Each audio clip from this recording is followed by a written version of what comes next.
Magandang gabi mga katribo. Narito na ang nagbabagang balita sa Isarog Radio News Online. Isang lalaking sakay ng motorsiklo ang sumemplang sa may rotonda ng Barangay Lamon, Goa, Camarines Sur. Alamin natin ang buong detalye mula kay Katribong Kevin Gallego.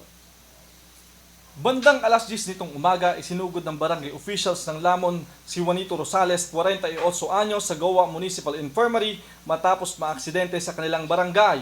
Ayon sa biktima, pauwi na siya matapos mamalengke nang bigla niyang makabig ang manibela ng kanyang sinasakyang motorsiklo habang binabaybay ang daang Palayan to Lamon daang Hari Road dahilan ng kanyang pagsalpok sa rotonda barrier sa nasabing lugar na nagdulot sa kanya ng malalim na sugat sa kanyang kanang tuhod.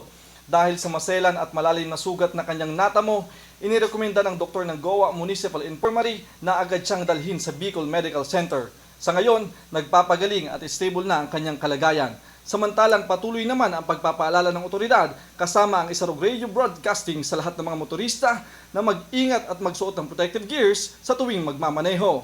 Ako si John Kevin Gallego, katribo ng mga Bicolano para sa Pilipino.